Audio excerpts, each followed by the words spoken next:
ಶ್ರೀಗುರುಭ್ಯೋ ನಮಃ. ಹರಿ ಓಂ. ಪ್ರಾಣಾದೇರೀಶಿತಾರಂ ಪರಮಸುಖನಿಧಿಂ ಸರ್ವದೋಷವ್ಯಪೇತಂ ಸರ್ವಾಂತಸ್ಥಂ ಸುಪೂರ್ಣಂ ಪ್ರಕೃತಿಪತಿಮಜಂ ಸರ್ವಬಾಹ್ಯಂ ಸುನಿತ್ಯಂ ಸರ್ವಜ್ಞಂ ಸರ್ವಶಕ್ತಿಂ ಸುರಮುನಿಮನುಜಾದ್ಯೈಃ ಸದಾ ಸೇವ್ಯಮಾನಂ ವಿಷ್ಣುಂ ವಂದೇ ಸದಾಹಂ ಸಕಲಜಗದನಾದ್ಯಂತ ಮಾನಂದದಂ ತಂ. ಶ್ರೀ ಗುರುಭ್ಯೋ ನಮಃ. ಈಗ ಏನು ಹೊರತು ಮುಂದೆ ಪ್ರಾಭಾಕರರ ವಿಚಾರ, ಅವರ ವಿಮರ್ಶೆಯನ್ನು ತೊಡಗಿಸ್ತಾ ಇದ್ದಾರೆ. ಅವರು ಎಲ್ಲವೂ ಕಾರ್ಯಾನ್ವಿತವಾಗಿರಬೇಕು ಅನ್ನೋ ಮಾತಿಗೆ ಶ್ರೀಮದಾಚಾರ್ಯರು ಉತ್ತರ ಕೊಡ್ತಾ ಬಂದಿದ್ದಾರೆ. ಬರುವಾಗ ಇನ್ನು ಮುಂದಿನ ವಾಕ್ಯ ಹೊರಡಬೇಕು. ಏನಂತ? ಕಾರ್ಯಾನ್ವಿತೇ ಶಕ್ತಿ ಅಂತ ಹೊರಡಬೇಕು. ಅದಕ್ಕೆ ರಘುತ್ತಮ ಸ್ವಾಮಿಗಳವರು ಏನಂತಾರೆ, ಆಯಿತು ಈಗ ಮತ್ತು ಕಾರ್ಯದಲ್ಲಿ ಅರ್ಥ ಇಲ್ಲ ಅಂತನ್ನೋದನ್ನು ಹೇಳಿದ್ರಿ. ಈ ಒಂದು ಪಕ್ಷ, ಒಂದು ವೇಳೆ ಅಂದರೆ ಶ್ರೀಮದಾಚಾರ್ಯ ಏನು ಮಾಡಿದರು, ಅಭ್ಯುಪಗಮವಾದ ಅಂತಂತ ಅಸ್ತುವಾ ಇರಲಿ, ಆಯಿತು, ನೀವು ಹೇಳಿದಂತೆ ಎಲ್ಲ ವೇದಗಳು ಕಾರ್ಯಪರವಾಗಿವೆ ಅಂತ ಒಪ್ಪಿಕೊಂಡ್ರೂ ಕೂಡ ಇಂತಹ ಸಂದರ್ಭಗಳಲ್ಲಿ ಸಿದ್ಧವಾದ ವಸ್ತುವನ್ನು ಬೋಧಿಸುತ್ತವೆ ಅಂತ ನೀವು ಒಪ್ಪಲೇಬೇಕಾಗ್ತದೆ. ಅಷ್ಟೇ ಅಲ್ಲ, ಒಪ್ಪಿದ್ದೀರಿ. ನೋಡ್ರಿ, ಎರಡು ರೀತಿಯಿಂದ ಶ್ರೀಮದಾಚಾರ್ಯವಾದ ಏನು, ಯಾವ ವೇದವಾಕ್ಯಗಳು ಕೂಡ ಎಲ್ಲವೂ ಕಾರ್ಯಪರವಾಗಿವೆ ಅಂತಲ್ಲ, ಇಷ್ಟ ಸಾಧನತ್ವವನ್ನು ತಿಳಿಸ್ತದೆ ಅಂತ ಮೊದಲು ಹೇಳಿದರು. ಇಲ್ಲಿಲ್ಲ, ನಾವು ಹಂಗೇನಿಲ್ಲ, ನಾವು ಒಪ್ಪೋದೇ ಕಾರ್ಯಪರ ಅಂತ ಒಪ್ತೀವಿ ಅನ್ನೋದಾದರೆ ಹಾಗಾದರೆ ನಾವು ನಿಮ್ಮ ಪ್ರಕಾರ ಬರೋಣ ಅಂತ. ಸರಿ, ಎಲ್ಲ ವಾಕ್ಯಗಳು ಕಾರ್ಯಪರವಾಗಿದೆ ಅಂತಂದಾಗಲೂ ಕೂಡ ಕೆಲವು ವಾಕ್ಯಗಳನ್ನಾದರೂ ನೀವು ಸಿದ್ಧಾರ್ಥ ಬೋಧಕ ಅಂತ ಒಪ್ಪಲೇಬೇಕು. ಸಿದ್ಧವಾದ ವಸ್ತುವನ್ನು ಹೇಳ್ತಾವ, ಅಲ್ಲೇನು ಕಾರ್ಯವನ್ನು ತಿಳಿಸುವಂತಹದ್ದಿರೋದಿಲ್ಲ, ಅದನ್ನಾದರೂ ನೀವು ಹೇಳಲೇಬೇಕು ಅಂತ ಶ್ರೀಮದಾಚಾರ್ಯರ ಮುಂದಿನ ವಾದ. ಉದಾಹರಣೆಗೆ ಏನು ಅಂತ ಕೇಳಿದರೆ, ಉದಾಹರಣೆಗೆ ಈಗ ಆತ್ಮಾನಂ ಉಪಾಸೀತ ಅಂತ ಒಂದು ವೇದವಾಕ್ಯ ಇದೆ ಅಂತ ಇಟ್ಕೊಳ್ರಿ, ಸರಿನಾ? ಈ ಆತ್ಮಾನಂ ಉಪಾಸೀತ ಅನ್ನುವಂತಹ ವೇದವಾಕ್ಯವನ್ನು ಅರ್ಥ ಮಾಡಿಕೊಳ್ಳೋಣ ಅಂತ ಶ್ರೀಮದಾಚಾರ್ಯರು. ಇದೆಲ್ಲವೂ ರಘುತ್ತಮ ಸ್ವಾಮಿಗಳ ಅಭಿಪ್ರಾಯವನ್ನು ಓದಿ ಹೇಳಿಕತ್ತೀನಿ. ಏನಂತ ಹೇಳಿಕತ್ತಾರ? ಅಸ್ತುವಾ, ಒಪ್ಪಿಕೊಳ್ತೇವೆ, ನೀವು ಹೇಳಿದಂತೆ ವೇದಗಳು ಕಾರ್ಯಪರವಾಗಿದೆ ಅಂತ ಒಪ್ಪಿಕೊಂಡ್ರೂ ಕೂಡ ಕೆಲವು ಕಡೆಗೆ ಕಾರ್ಯವನ್ನು ತಿಳಿಸದೇ ಇರುವಂತಹ, ಕೇವಲ ವಿಷಯವನ್ನು ತಿಳಿಸುವ, ವಸ್ತುವನ್ನು ತಿಳಿಸುವಂತಹ ವಾಕ್ಯಗಳವ, ಅದನ್ನಾದರೂ ನೀವು ಒಪ್ಪಲೇಬೇಕಲ್ಲ. ಹೇಗೆ ಅಂದರೆ, ಒಂದು ದೃಷ್ಟಾಂತಕ್ಕೆ ವಾಕ್ಯ ತಗೋಣಂತ. ಏನಂತ? ಆತ್ಮಾನಂ ಉಪಾಸೀತ ಅಂತ ಒಂದು ವಾಕ್ಯ ಇದೆ. ಆತ್ಮಾನಂ ಉಪಾಸೀತ ಅಂತನ್ನುವಲ್ಲಿ ಆತ್ಮಾನಂ ಅನ್ನೋ ಶಬ್ದಕ್ಕೆ ಪರಮಾತ್ಮನನ್ನು ಉಪಾಸೀತ, ಉಪಾಸನ ಮಾಡ್ರಿ, ಧ್ಯಾನ ಮಾಡ್ರಿ, ಈ ವಾಕ್ಯವನ್ನು ತಗೊಂಡ್ರಿ. ಅಲ್ರಿ, ಈ ವಾಕ್ಯದೊಳಗೆ ಮತ್ತು ಉಪಾಸೀತ ಅಂತನ್ನೋದು ಕಾರ್ಯವನ್ನು ಹೇಳೇ ಬಿಡ್ತದಲ್ಲ. ಉಪಾಸೀತ ಅಂತನ್ನುವಲ್ಲಿ ಕಾರ್ಯ ಬಂದುಬಿಟ್ಟದ. ಆತ್ಮಾನಂ ಉಪಾಸೀತ ಅಂತನ್ನುವಲ್ಲಿ ಈ ವಾಕ್ಯವನ್ನು ತಗೊಂಡು ಏನು ಮಾಡ್ತೀರಿ ಅಂದ್ರೆ, ಅಲ್ಲ, ನಾವು ಹೇಳಲಿಕ್ಕೆ ಹೊರಟದ್ದು ಆತ್ಮಾನಂ ಉಪಾಸೀತ ಅನ್ನುವಲ್ಲಿ ಪರಮಾತ್ಮನನ್ನು ಧ್ಯಾನ ಮಾಡ್ರಿ, ಪರಮಾತ್ಮನನ್ನು ಉಪಾಸನಾ ಮಾಡ್ರಿ ಅಂತೇನು ವೇದ ಹೇಳಲಿಕ್ಕೆ ಹೊಂಟದೋ, ಇಲ್ಲಿ ಆತ್ಮನನ್ನು ಪರಿಚಯಿಸಿಕೊಡ್ಬೇಕು. ಹೇಗಿದ್ದಾನೆ ಆತ್ಮ ಅಂತ ಪರಿಚಯ ಮಾಡಿಕೊಡ್ಬೇಕಲ್ಲ. ಯಾಕಂದ್ರೆ ಆತ್ಮನ ಪರಿಚಯವಾಗದೆ ಆತ್ಮನ ಪೂಜೆಯನ್ನು, ಆತ್ಮನ ಧ್ಯಾನವನ್ನು, ಆತ್ಮನ ಅರ್ಚನೆಯನ್ನು ಮಾಡಲಿಕ್ಕೆ ಬರುವುದಿಲ್ಲ. ಹಾಗಾದರೆ ಆತ್ಮನ ಸ್ವರೂಪವನ್ನು ಪರಿಚಯ ಮಾಡಿಕೊಡುವಂತಹ ವಾಕ್ಯಗಳು ಯಾವುದು ಅಂದರೆ, ಎರಡು ತರಹದ ವಾಕ್ಯಗಳು. ಹೆಂಗೆ? ಒಂದನೇದ್ದು, ಅವ ಏನಿದ್ದಾನ ಅಂತ ತಿಳಿಸ್ಬೇಕು, ಅವನನ್ನು ಪೂಜಾ ಮಾಡೋ ಕಾಲಕ್ಕೆ ಅವ ನಾ ಅಲ್ಲ ಅಂತ ತಿಳಿಸ್ಬೇಕು. ಯಾಕಂದರೆ ನಾನೇ ಅವನಾಗಿದ್ದರೆ ನನ್ನ ಪೂಜೆಯನ್ನು ನಾನೇ ಮಾಡಿಕೊಂಡಂತೆ ಆಗ್ತದೆ. ಹಾಗಾದರೆ ಜೀವರಿಂದ ಪರಮಾತ್ಮನು ಭಿನ್ನನಿದ್ದಾನೆ ಅಂತೂ ಒಂದು ತಿಳಿಸಬೇಕು, ಪರಮಾತ್ಮನು ಹೇಗಿದ್ದಾನೆ ಅಂತೂ ತಿಳಿಸಬೇಕು. ಹಾಗೆ ತಿಳಿಸಿದಾಗ ಮಾತ್ರ ಆತ್ಮಾನಮುಪಾಸೀತ ಎಂಬ ವೇದವಾಕ್ಯ ತನ್ನ ಅರ್ಥವನ್ನು ತಿಳಿಸಿಕೊಡಲಿಕ್ಕೆ ಸಮರ್ಥವಾಗುತ್ತದೆ. ಈ ವಾಕ್ಯವನ್ನು ತಗೊಂಡು ಬಂದರು ಶ್ರೀಮದಾಚಾರ್ಯರು. ಯಾರ ಜೊತೆಗೆ ಮಾತಾಡ್ತಿದ್ದಾರೆ? ಪ್ರಾಭಾಕರ ಜೊತೆಗೆ ಮಾತಾಡುವಾಗ ಆತ್ಮಾನಂ ಉಪಾಸೀತ, ಭಗವಂತನನ್ನು ಉಪಾಸನಾ ಮಾಡ್ರಿ. ಭಗವಂತ ಅಂದರೆ ಯಾರು ಅಂತ ಪರಿಚಯ ಆಗಬೇಕು. ಪರಿಚಯ ಆಗಬೇಕಾದರೆ ಅವ ನನ್ನಿಂದ ಭಿನ್ನ ಅಂತೂ ಪರಿಚಯ ಆಗಿರಬೇಕು, ಜೊತೆಗೆ ಅವ ಏನು ಅಂತೂ ಪರಿಚಯ ಆಗಿರ್ಬೇಕು. ಅಂದಾಗ ಮಾತ್ರ ಅವನನ್ನು ಪೂಜಿಸ್ಲಿಕ್ಕೆ ಬರ್ತದೆ. ಇಲ್ಲದೆ ಇದ್ರೆ ಪೂಜೆ ಮಾಡ್ಲಿಕ್ಕೆ ಬರುವುದಿಲ್ಲ. ಸರಿ, ಹೆಂಗೆ ಹೇಳ್ತದ ಅಂದ್ರೆ ಸತ್ಯಂ ಜ್ಞಾನಮನಂತಂ ಬ್ರಹ್ಮ ಅಂತ ಒಂದು ವೇದ ವಾಕ್ಯ ಅದ. ಇದು ಭಗವಂತನನ್ನ ಪರಿಚಯಿಸಿಕೊಡುವಂಥ ವಾಕ್ಯ. ಇದು ಭಗವಂತನನ್ನ ಪರಿಚಯಿಸಿಕೊಡುವಂಥ ವಾಕ್ಯ. ಸತ್ಯಂ ಜ್ಞಾನಂ ಅನಂತಂ ಬ್ರಹ್ಮ.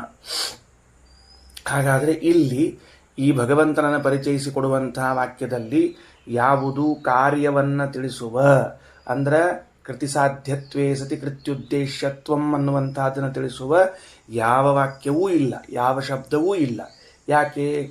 ಸತ್ಯಂ ಜ್ಞಾನಮನಂತಂ ಬ್ರಹ್ಮ ಅಂದರೆ ಪರಮಾತ್ಮನು ಸತ್ಯ ಅಂತ ಸಾಮಾನ್ಯ ಅರ್ಥ ಇಟ್ಕೊಳ್ರಿ, ದೋಷ ದೂರ. ಜ್ಞಾನಂ ಜ್ಞಾನಪೂರ್ಣ, ಅನಂತಂ ಅಂದ್ರೆ ಆನಂದಪೂರ್ಣ ಅಂತ ಹಿಂಗೆ ಹೇಳಿಕೊಟ್ರು. ಸತ್ಯಂ ಜ್ಞಾನಮನಂತಂ ಬ್ರಹ್ಮ ಅಂತನ್ನುವಲ್ಲಿ ಅವನು ದೋಷ ದೂರ, ಜ್ಞಾನಾನಂದ ಪೂರ್ಣ ಅಂತ ಪರಿಚಯ ಮಾಡಿಸ್ಲಿಕ್ಕೆ. ಇಲ್ಲಿ ಯಾವ ಶಬ್ದಗಳು ಕಾರ್ಯದ ಜೊತೆಗೆ ಅನ್ವಯ ಮಾಡಿಕೊಂಡು ಭಗವಂತನನ್ನು ಪರಿಚಯ ಮಾಡಿಸ್ತಿಲ್ಲ. ಇನ್ನು ನಾನು ಹಾಗೂ ಪರಮಾತ್ಮರಿಬ್ಬರು ಭಿನ್ನರು ಅಂತ ತಿಳಿಸುವ ಒಂದು ವೇದವಾಕ್ಯ ಅದ. ಯಾವುದು? ದ್ವಾಸುಪರ್ಣ ಸಯುಜಾ ಸಖಾಯೌ ಸಮಾನಂ ವೃಕ್ಷಂ ಪರಿಷಸ್ವ ಜಾತೆ. ಎರಡು ಪಕ್ಷಿಗಳವ ಈ ದೇಹವೆಂಬುವಂತಹ ವೃಕ್ಷದಲ್ಲಿ, ಒಂದು ಜೀವಾತ್ಮ ಪಕ್ಷಿ, ಒಂದು ಪರಮಾತ್ಮ ಪಕ್ಷಿ. ಇಲ್ಲೆಲ್ಲಿ ಕಾರ್ಯಾನ್ವಿತವಾಗಿದಪ್ಪ? ಯಾವುದನ್ನು ಬೋಧಿಸ್ತಿಲ್ಲ. ಕಾರ್ಯಾನ್ವಿತ ಆಗಿದೆ ಏನಾಗಬೇಕು? ಇದು ನಿನ್ನ ಕಾರ್ಯದಿಂದ, ನಿನ್ನ ಪ್ರಯತ್ನದಿಂದ ಸಾಧ್ಯ, ಇದು ನಿನ್ನಿಂದ ಸಾಧ್ಯ, ಅಥವಾ ಇದು ನಿನ್ನಿಂದ ಅಸಾಧ್ಯ, ಹಿಂಗೇನು ಹೇಳಬೇಕು. ಈ ಎರಡೂ ವಾಕ್ಯಗಳಲ್ಲೂ ಕೂಡ ಸತ್ಯಂ ಜ್ಞಾನಮನಂತಂ ಬ್ರಹ್ಮ ಅನ್ನುವಲ್ಲಿ ಭಗವಂತನು ಸತ್ಯ ಸ್ವರೂಪನಾಗಿದ್ದಾನೆ, ಜ್ಞಾನ ಸ್ವರೂಪನಾಗಿದ್ದಾನೆ, ಅನಂತ ಸ್ವರೂಪನಾಗಿದ್ದಾನೆ ಅಂತ ಸಿದ್ಧವಾದ ವಸ್ತುವನ್ನು ತಿಳಿಸಿಕೊಡ್ತಾ ಇದೆ. ಹೀಗಾಗಿ ಕಾರ್ಯಾನ್ವಿತತ್ವ ಇಲ್ಲ. ಇನ್ನು ದ್ವಾಸುಪರ್ಣ ಸೈಜಾ ಸಖಾಯವೆನ್ನುವಂತಹ ಶ್ರುತಿಯಲ್ಲಿ ಮತ್ತೆ ಭಗವಂತನಿಗೂ ಜೀವನಿಗೂ ಭೇದ ಹೇಳ್ತಾ ಇದೆ. ಅಲ್ಲೂ ಸಿದ್ಧವಾದ ವಸ್ತುವನ್ನು ಹೇಳಿಗತ್ತದ, ಅಲ್ಲೂ ಯಾವ ಕಾರ್ಯಾನ್ವಿತವಿಲ್ಲ. ಹಾಗಾದರೆ ಆ ಎರಡು ವಾಕ್ಯಗಳಿಂದ ಸಿದ್ಧನಾದ ಪರಮಾತ್ಮನನ್ನು ಉಪಾಸನಾ ಮಾಡ್ರಿ ಅಂತ ಹೇಳಬೇಕಾದ್ರೆ ವೇದದಲ್ಲಿ ಸಿದ್ಧವಾದ ವಸ್ತುವನ್ನು ಬೋಧಿಸುವಂತಹ ವಾಕ್ಯಗಳು ಇವೆ ಎಂದು ಸಿದ್ಧವಾಯಿತು. ಇದನ್ನ ಪ್ರಾಭಾಕರರು ಒಪ್ಪಿದ್ದಾರೆ, ಒಪ್ಪಲೇಬೇಕು ಅನ್ನುವುದನ್ನು ಹೇಳಿಕೊಟ್ಟಿದ್ದಾರೆ. ಆಚಾರ್ಯರು ಈ ಪೂರ್ವದಲ್ಲಿ ಕಾರ್ಯಪರತ್ವವನ್ನು ಒಪ್ಪುವ ಅವಶ್ಯಕತೆ ಇಲ್ಲ. ಈ ಶಬ್ದಗಳೆಲ್ಲ ಜ್ಞಾನ ಆಗಿದೆ ಇಲ್ಲೋ, ಈ ಶಬ್ದಗಳೆಲ್ಲ ಗೊತ್ತವ ಇಲ್ಲೋ, ಕಾರ್ಯಪರತ್ವ ಅಂಬೋದೆಲ್ಲ ಗೊತ್ತೋ ಇಲ್ಲೋ ಹೆಚ್ಚು ಹೇಳೋದಿಲ್ಲ, ಮತ್ತೆ ವಿವರಣೆ ಮಾಡೋದಿಲ್ಲ. ಕಾರ್ಯ ಕಾರ್ಯ ಅಂದರೆ ಕಾರ್ಯತ ಅನ್ನೋ ಶಬ್ದಕ್ಕೆ ಅರ್ಥ ಏನು ಅಂದರೆ ಕೃತ್ಯುದ್ದೇಶತ್ವೇಸಿ ಕೃತಿ ಸಾಧ್ಯತ್ವಂ, ಅದನ್ನು ತಿಳ್ಕೊಂಡಿದ್ದೀರಿ. ಕೃತಿ ಸಾಧ್ಯತ್ವೇಸಿ ಕೃತ್ಯುದ್ದೇಶತ್ವಂ ಅನ್ನೋದನ್ನು ತಿಳ್ಕೊಂಡ್ಬಿಟ್ಟಿರಿ. ಅಂದರೆ ಇದು ನಿನ್ನಿಂದ ಸಾಧ್ಯ, ಇದು ನಿನ್ನಿಂದ ಅಸಾಧ್ಯ, ಇಷ್ಟನ್ನೇ ಹೇಳಬೇಕು. ಅದರಿಂದಲೇ ಆ ವ್ಯಕ್ತಿ ಪ್ರವೃತ್ತಿ ಅಥವಾ ನಿವೃತ್ತಿಯನ್ನು ಹೊಂದುತ್ತಾನೆ. ಹಿಂಗೆ ಬೋಧಿಸ್ಬೇಕು ಅಂತ ಅವ್ರದದ ಅಂತ ಇಟ್ಟುಕೊಂಡ್ರೂ ಕೂಡ ಶ್ರೀಮದಾಚಾರ್ಯ ಅಂತಾರ ಅಸ್ತುವ. ಇದಕ್ಕೇನಂತಾರ? ಅಭ್ಯುಪಗಮವಾದ ಅಂತಂತಾರ. ಈಗ ಶ್ರೀಮದಾಚಾರ್ಯರು ವಾದವನ್ನು ಮುಂದುವರಿಸಲಿಕ್ಕೆ ಅಭ್ಯುಪಗಮವಾದವನ್ನು ಇಟ್ಟುಕೊಂಡು ಹೊರಟಿದ್ದಾರೆ. ಅಭ್ಯುಪಗಮವಾದ ಅಂದ್ರೇನು? ನೀ ಹೇಳಿದ ಅಂಶವನ್ನು ಒಪ್ಪುಕೊಳ್ತೀವಿ ಆದರೆ ಅನ್ನೋದನ್ನು ಅಭ್ಯುಪಗಮವಾದ ಅಂತ ಕರೀತಾರೆ. ಸರಿನಾ? ಏನಾಯ್ತು ಹಂಗಾದ್ರೆ ಅಂದರೆ ನೋಡಪ್ಪ, ವೇದದಲ್ಲಿ ಆತ್ಮಾನಮುಪಾಸೀತ ಅಂತನ್ನೋ ಒಂದು ವಾಕ್ಯ ಬಂತು. ಭಗವಂತನನ್ನು ಉಪಾಸನಾ ಮಾಡ್ರಿ ಅಂತ ನಾ ಪ್ರಶ್ನೆ ಮಾಡಿದೆ, ಭಗವಂತ ಯಾರು ಅಂತ. ಹಾಗಾದರೆ ಆ ಭಗವಂತ ಯಾರು ಅಂತ ತಿಳಿಸುವಂತಹ ಒಂದು ವಾಕ್ಯ ಅಂತೂ ಇರ್ಬೇಕ ಬೇರೆ ಕಡೆಗೆ. ಯಾಕಂದ್ರೆ ಇದೇ ವಾಕ್ಯದಿಂದಲೇ ಭಗವಂತ ಸಿದ್ಧ ಆಗಂಗಿಲ್ಲ. ಈ ವಾಕ್ಯದಿಂದ ಭಗವಂತನ ಉಪಾಸನಾ ಮಾಡ್ರಿ ಅಂತ ಸಿದ್ಧ ಆಗ್ತದೆ. ಈ ವಾಕ್ಯದಿಂದ ಭಗವಂತನ ಪೂಜಾ ಮಾಡ್ರಿ. ಈಗ ನೋಡ್ರಿ, ಇದನ್ನು ಬಿಟ್ಟು ಮತ್ತೊಂದು ವಾಕ್ಯಕ್ಕೆ ಹೋಗೋಣ ಅಂತ. ಏನು? ಅಹರಹ ಸಂಧ್ಯಾಂ ಉಪಾಸೀತ ಅಂತದ ಅಂತ ಇಟ್ಕೊಳ್ರಿ. ಪ್ರತಿನಿತ್ಯದಲ್ಲೂ ಸಂಧ್ಯಾ ವಂದನೆಯನ್ನು ಮಾಡ್ರಿ ಅಂತ ಹೇಳೋ ವಾಕ್ಯ. ಈ ವಾಕ್ಯವೇನೋ ಕಾರ್ಯಾನ್ವಿತವಾಗಿ ಬರ್ಲಿಕ್ಕತ್ತದ. ಹೌದು, ಸಂಧ್ಯಾ ವಂದನೆಯನ್ನು ಮಾಡ್ರಿ ಅಂತ ಹೇಳಿಕತ್ತದ. ಸಂಧ್ಯಾ ವಂದನ ಅಂದರೆ ಏನು ಅಂತ ನಾ ಪ್ರಶ್ನೆ ಮಾಡಿದೆ. ಅಹರಹ ಸಂಧ್ಯಾಂ ಉಪಾಸೀತ, ಸಂಧ್ಯಾ ಅಂದರೆ ಏನು? ಆ ಸಂಧ್ಯಾ ಅನ್ನೋದನ್ನು ಡಿಫೈನ್ ಮಾಡುವಂತಹ ಒಂದು ವಾಕ್ಯ ಇರಬೇಕು ಎಲ್ಲೋ ಒಂದು ಕಡೆಗೆ. ಸಂಧ್ಯಾ ವಂದನ ಅಂದರೆ ಏನು? ಅರ್ಘ್ಯಪ್ರದಾನ, ಗಾಯತ್ರಿ ಮಂತ್ರ, ದಿಗುಪಸ್ಥಾನ, ಪ್ರಾಣಾಯಾಮ ಅಂತ ಅದರ ಸ್ವರೂಪವನ್ನು ಪರಿಚಯ ಮಾಡಿಸಿಕೊಡುವಂತಹ ಒಂದು ವಾಕ್ಯ ಇರಬೇಕಾ? ಅಂದ ಮೇಲೆ ವೇದದಲ್ಲಿ ಸ್ವರೂಪವನ್ನು ತಿಳಿಸಿಕೊಡುವಂತಹ ವಾಕ್ಯಗಳಿರಬೇಕು. ವೇದದಲ್ಲಿ ಅಂತಲ್ಲ, ಒಟ್ಟಾರೆ ವಾಕ್ಯಗಳಲ್ಲಿ ಎಲ್ಲ ವಾಕ್ಯಗಳು ಕಾರ್ಯದಿಂದ ಕೂಡಿಕೊಂಡೇ ಇರ್ಲಿಕ್ಕೆ ಸಾಧ್ಯ ಇಲ್ಲ. ಕೆಲವು ಕಡೆಗಾದರೂ ನೀವೇನು ಒಪ್ಪಬೇಕು ಅಂತಂದ್ರೆ ಸಿದ್ಧವಾದ ವಸ್ತುವನ್ನು ತಿಳಿಸಿಕೊಡುತ್ತವೆ, ಕಾರ್ಯ ಅಲ್ಲದ ವಸ್ತುವನ್ನು ತಿಳಿಸಿಕೊಡುತ್ತದೆ. ಸಂಧ್ಯಾವಂದನೆ ಏನು ಅಂತ. ಹಂಗಾದ್ರೆ ವೈಶ್ವದೇವಂ ಜುಹೋತಿ ಅಂತ ಒಂದು ವೇದವಾಕ್ಯ ಬಂತು. ವೈಶ್ವದೇವವನ್ನು ಮಾಡ್ರಿ, ವೈಶ್ವದೇವವನ್ನು ಮಾಡ್ರಿ ಅಂದರೆ ವೈಶ್ವದೇವ ಅಂದರೆ ಏನು ಸ್ವರೂಪವನ್ನು ಪರಿಚಯ ಮಾಡಿಕೊಡ್ಬೇಕು. ಅಲ್ಲಂತರೂ ಕಾರ್ಯವನ್ನು ಹೇಳಿ ಬರುವುದಿಲ್ಲ. ಯಾಕಂದ್ರೆ ವೈಶ್ವದೇವಂ ಜುಹೋತಿ, ವೈಶ್ವದೇವವನ್ನು ಮಾಡ್ರಿ ಅಂತ ಹೇಳೋ ವಾಕ್ಯವಂತರೂ ಕಾರ್ಯ ಹೇಳಿಗತ್ತದೆ. ತತ್ಪೂರ್ವದಲ್ಲಿ ವೈಶ್ವದೇವದ ಸ್ವರೂಪವನ್ನು ಪರಿಚಯ ಮಾಡಿಕೊಡುವ ವಾಕ್ಯ ಹೇಗೆ ಕಾರ್ಯವನ್ನು ಬೋಧಿಸಬೇಕು? ಕಾರ್ಯವನ್ನು ಬೋಧಿಸುವುದಿಲ್ಲ.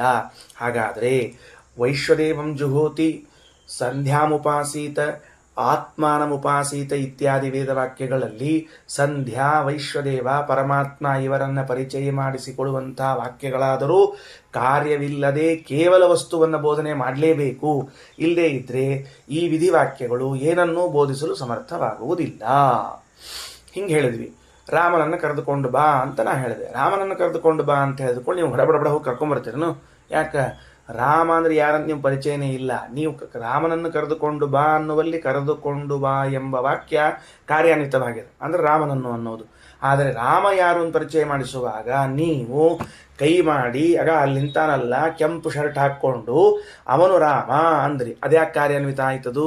ಅದು ಕಾರ್ಯಾನ್ವಿತ ಅಲ್ಲದು, ಅದು ಸಿದ್ಧವಾದ ವಸ್ತುವನ್ನು ಬೋಧಿಸುವುದು. ಹಾಗಾದರೆ ಯಾವುದು ಕಾರ್ಯಾನ್ವಿತವಾಗಿಯೇ ಬೋಧಿಸ್ತದ ನೀವು ಹೇಳಿಕತ್ತೀರಿ, ಅಂಥದ್ರಲ್ಲೂ ಸಿದ್ಧವಾದ ವಸ್ತುವಿನ ಬೋಧಕತ್ವವನ್ನು ನೀವು ಒಪ್ಪಲೇಬೇಕು. ಇಲ್ಲದೇ ಇದ್ದರೆ ನಿಮಗೆ ಬೋಧಕತ್ವ ಬರೋದೇ ಇಲ್ಲ. ಶ್ರೀಮದಾಚಾರ್ಯರು ಈ ರೀತಿಯಾಗಿ ವಾದವನ್ನು ಮುಂದುವರಿಸ್ಲಿಕ್ಕತ್ತಾರೆ. ಈಗ ನಿಮ್ಮ ಪುಸ್ತಕವನ್ನು ನೋಡ್ಕೋಬೇಕು. ಏನಂತಾರೆ? ಕಾರ್ಯಾನ್ವಿತೇ ಶಕ್ತಿ ಇತಿ ವದತ ಅಂದರೆ ಅಭ್ಯುಪಗಮವಾದ. ಕಾರ್ಯಾನ್ವಿತವಾದದ್ದರಲ್ಲಿಯೇ ಪದಗಳಿಗೆ ಶಕ್ತಿ ಅದ. ಶಕ್ತಿ ಅಂದ್ರೆ ಏನು? ವ್ಯುತ್ಪತ್ತಿ, ವಾಚ್ಯವಾಚಕ ಸಂಬಂಧ. ಶಕ್ತಿ ಅಂದರೆ ಅಸ್ಮಾತ್ ಪದಾತ್ ಅಯಮರ್ಥೋ ಬೋದ್ಧವ್ಯ. ಈ ಪದದಿಂದ ಈ ವಸ್ತು ಕರೆಸಿಕೊಳ್ಳಲ್ಪಡುತ್ತದೆ ಅನ್ನುವುದೇ ಶಕ್ತಿ. ಅದನ್ನೇ ವ್ಯುತ್ಪತ್ತಿ ಅಂತ ಕರೆದದ್ದು. ಘಟ ಎಂಬ ಪದ ಕಂಬುಗ್ರೀವಾದಿಮತ್ ಪದಾರ್ಥ. ಆಮೇಲೆ ಪಟ ಎಂಬ ಪದ ತಂತು ವ್ಯತಿಷಿಕ್ತವಾದದ್ದು, ಓತಪ್ರೋತವಾದ ತಂತುಗಳಿಂದ ಕೂಡಿದ ವಸ್ತು. ಇವುಗಳನ್ನು ಹೆಂಗೆ ಕರಿತೀವೋ ಅಲ್ಲಿ. ಹಾಗಾದರೆ ಕಾರ್ಯಾನ್ವಿತೇ ಶಕ್ತಿ ಚೈತ್ರ ಗಾಮ್ ಆನಯ. ಚೈತ್ರ ಗಾಮ್ ಆನಯ ಅನ್ನೋ ವಾಕ್ಯದಲ್ಲಿ ಚೈತ್ರ ಎಂಬುವಂತಹ ಪದವು ಆಣ ಎಂಬ ಕಾರ್ಯದಲ್ಲಿ ಅನ್ವಿತವಾಗಿದೆ.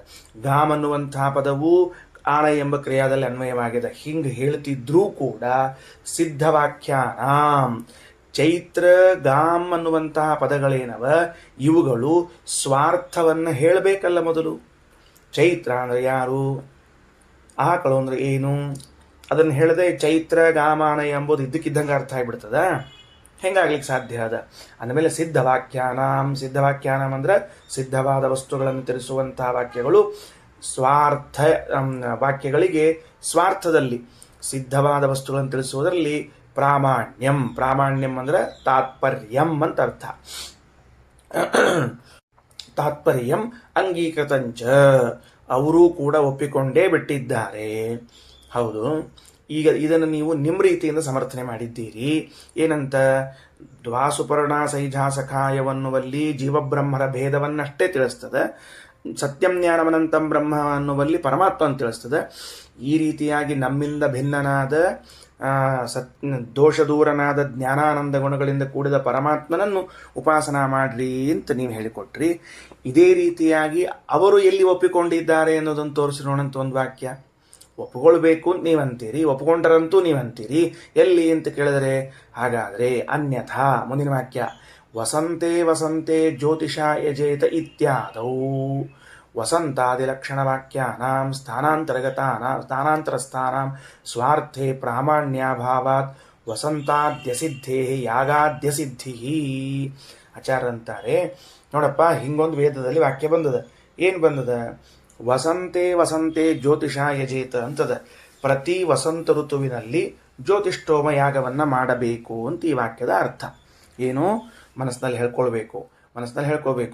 ವಸಂತೆ ವಸಂತೆ ಜ್ಯೋತಿಷ ಯಜೇತ ಅಂತನ್ನುವಲ್ಲಿ ಪ್ರತಿ ವಸಂತ ಋತುವಿನಲ್ಲೂ, ವಸಂತೆ ವಸಂತೆ ಅಂತ ದ್ವಿರುಕ್ತಿ ಏನು ಮಾಡ್ತದದು? ಪ್ರತಿ ವಸಂತ ಋತುವಿನಲ್ಲೂ ಅಂತ ಅರ್ಥ. ಅದಕ್ಕೆ ಪ್ರತಿ ವಸಂತ ಋತುವಿನಲ್ಲೂ ಜ್ಯೋತಿಷ್ಠೋಮಯಾಗ ಮಾಡಬೇಕು. ಯಾರು ಈ ಅಗ್ನಿಹೋತ್ರ ಇಟ್ಕೊಂಡಿರ್ತಾರಲ್ಲ ಅವರಿಗೆ ಕಲ್ಪನಾ ಇರ್ತದೆ ಇದು ಯಾವಾಗ ಮಾಡಬೇಕು ಅಂತ ತಿಳ್ಕೊಂಡು. ಹಾಗಾದರೆ ಪ್ರತಿ ವಸಂತ ಋತುವಿನಲ್ಲೂ ಜ್ಯೋತಿಷ್ಠೋಮಯಾಗ ಮಾಡಬೇಕು ಅಂತ ಈ ವಾಕ್ಯದಿಂದ ಏನು ಸಿದ್ಧ ಆಗ್ಬೇಕು ನಿಮಗೀಗ? ಪ್ರತಿ ವಸಂತ ಋತುವಿನಲ್ಲಿ ಯಾಗ ಮಾಡಬೇಕು ಎಂದು ಸಿದ್ಧ ಆಗಬೇಕಲ್ಲ. ಹಾಗಿದ್ರೆ ನಾವು ಪ್ರಶ್ನೆ ಕೇಳ್ತೀವಿ, ವಸಂತ ಅಂತನ್ನುವುದಕ್ಕೆ ಈ ಕಾಲ ಅಂತನ್ನೋ ಅರ್ಥ ಎಲ್ಲಿಂದ ಸಿದ್ಧ ಆಯಿತು ಅದನ್ನು ಹೇಳಪ್ಪ. ವಸಂತ ಅಂತನ್ನೋ ಶಬ್ದಕ್ಕೆ ವಸಂತ ಋತು ಅನ್ನೋದು ಸಿದ್ಧ ಆಗಬೇಕಲ್ಲ. ಈ ವಾಕ್ಯದಿಂದಂತೂ ಸಿದ್ಧ ಆಗಂಗಿಲ್ಲ. ಯಾಕೆ ಈ ವಾಕ್ಯದಿಂದ ಸಿದ್ಧ ಆಗಂಗಿಲ್ಲ? ಈ ವಾಕ್ಯ ವಸಂತ ಋತುವಿನಲ್ಲಿ ಯಜ್ಞ ಮಾಡು ಅಂತ ಆರ್ಡರ್ ಮಾಡ್ಲಿಕ್ಕತ್ತದ. ಈ ವಾಕ್ಯ ವಸಂತ ಋತುವಿನಲ್ಲಿ ಯಜ್ಞ ಮಾಡು ಅಂತ ಹೇಳಿಕತ್ತದ. ಪ್ರಾತಃ ಸಂಧ್ಯಾಮುಪಾಸೀತ, ಪ್ರಾತಃ ಸಂಧ್ಯಾಮುಪಾಸೀತ ಅನ್ನುವಲ್ಲಿ ಪ್ರಾತಃ ಸಂಧ್ಯಾ ಅನ್ನುವ ಎರಡು ಪದಗಳು ಬೇರೆ ಕಡೆಗೆ ಸಿದ್ಧ ಆಗಿರಬೇಕು. ಆದಾಗ ಮಾತ್ರ ಪ್ರಾತಃ ಸಂಧ್ಯಾಮುಪಾಸೀತ ಅನ್ನೋ ಈ ವೇದವಾಕ್ಯ ಬೆಳಗ್ಗೆ ಬೆಳಗ್ಗೆ ಸಂಧ್ಯಾವಂದನೆ ಮಾಡ್ರಿ ಅಂತ ಹೇಳಬಹುದು. ಪ್ರಾತಃ ಅನ್ನೋ ಶಬ್ದದ ಅರ್ಥ ನಿನಗೆ ಗೊತ್ತಿರಲಿಲ್ಲ ಅಂದ್ರೆ ಇದೇ ವಾಕ್ಯದಿಂದಲೇ ಬೆಳಗ್ಗೆ ಸಂಧ್ಯಾವಂದನೆ ಮಾಡ್ರಿ ಅಂತ ಸಿದ್ಧ ಆಗೋದಿಲ್ಲ. ಸಂಧ್ಯಾಮುಪಾಸೀತ ಅನ್ನುವಲ್ಲಿ ಸಂಧ್ಯಾ ಅನ್ನೋದು ಬೇರೆ ಕಡೆಗೆ ಸಿದ್ಧ ಆಗದೆ ಹೋದರೆ, ಅಂದರೆ ಬೇರೆ ಕಡೆಗೆ ಅಂದರೆ ಇನ್ನೊಂದು ವಾಕ್ಯದಿಂದ ಸಿದ್ಧ ಆಗದೆ ಹೋಗಿದ್ದರೆ ಸಂಧ್ಯಾಮುಪಾಸೀತ ಅನ್ನೋ ವಾಕ್ಯ ಹೇಳಿಕ್ಕೆ ಬರೋದಿಲ್ಲ. ಹಾಗಾದರೆ ಶ್ರೀಮದಾಚಾರ್ಯ ಅವನು ಮೂಗೆಲ್ಲಿ ಹಿಡಿದ್ರು ಅಂದರೆ, ಯಾವ ವೇದವಾಕ್ಯದಿಂದ ನೀನು ವಿಧಿಯನ್ನು ಹೇಳಲಾಗ್ತದೆ ಅಂತ ಅರ್ಥ ಮಾಡ್ತಿದ್ದಿ ಅದರೊಳಗೆ ಬಂದ ಪದಗಳಾದರೂ ಸ್ವಾರ್ಥವನ್ನು ಬೋಧನಾ ಮಾಡಲೇಬೇಕು. ಸ್ವಾರ್ಥವನ್ನು ಬೋಧನಾ ಮಾಡಲೇಬೇಕು. ಮಾಡಿದಾಗ ಕಾರ್ಯಾನ್ವಿತವಾಗ್ತವೆ. ಸ್ವಾರ್ಥವನ್ನು ಬೋಧನಾ ಮಾಡದೆ ಕಾರ್ಯಾನ್ವಿತ ಹೆಂಗಾಗ್ಲಿಕ್ಕೆ ಸಾಧ್ಯ ಅದ? ನೋಡು ಏನಂತದ, ವಸಂತ ಋತು ಅಂತನ್ನೋ ಶಬ್ದಕ್ಕೆ ಏನು ಮಾಡಬೇಕು? ಮಧುಶ್ಚ ಮಾಧವಶ್ಚ ವಸಂತಿಕಾ ಋತು. ಕೋಶ ತೆಗಿಬೇಕು ನೀನು. ವಸಂತ ಮಾಸ ಅನ್ನೋ ಶಬ್ದಕ್ಕೆ ಏನು ಮಾಡ್ಬೇಕು ನೀನು? ವಸಂತ ಋತು ಅನ್ನೋದಕ್ಕೆ ಕೋಶ ತೆಗಿಬೇಕು.